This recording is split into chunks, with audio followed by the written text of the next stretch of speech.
Hello guys, good afternoon. Nakakita po ako ng bopis set. So try ko po magluto ng bopis. Dinagdagan ko lang po siya ng balon-balunan ng manok. Pinakuloan ko muna yung balon-balunan and then hiniwa ko na po siya ng maliliit. Ayan po. Ayan po lahat ng kanyang mga ingredients kung nakikita ninyo. Kinumpleto ko na po siya dyan. Niready ko na po siya para mamaya pagluto natin. Okay na po siya. Okay guys. Napakasimple lang po nitong bopis na niluto ko.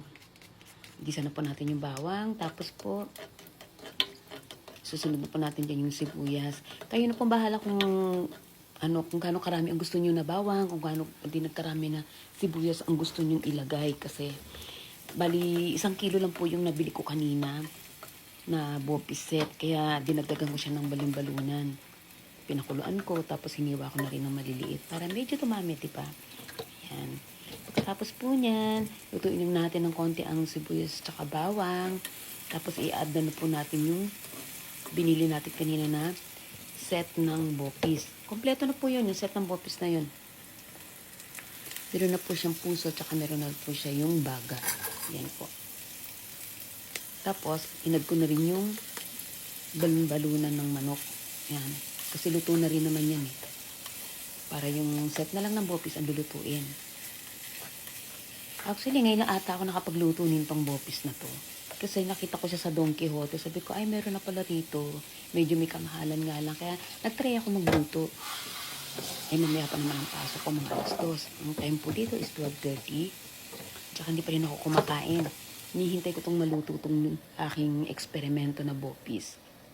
Tapos po, ayan po, tinakpan na natin. And then, pwede na po siyang lagyan ng tubig. Ayan. Para mamaya, sa pagkulo niya, lumambot na rin yung baga, tsaka yung puso. Tapos po yan, tatakpan po ulit natin. Hayaan po natin ulit siya kumulo ng 10 minutes. And then, ayan, kulong-kulo na po siya, diba? Ayan. Ang sarap niya. Natatakam na ako, nagugutom na ako. Add na po natin yung carrots. Maliliit lang po ang cut natin ng carrots. Sunod po niyan yung dahon ng laurel. And then, yung luya, pampatanggal ng langsa. Luya, ayan. Inad ko na siya para pag kumulo, mamaya sabay-sabay na siya. Then, add na po natin yung suka na nilagyan ko na siling maanghang na pula. Pinagsama ko na po siya. And then, ito po yung anato. Ayan, in-strain ko na po siya. Yung pampakulay. Yeah, mamaya makikita na yung kulay niyan.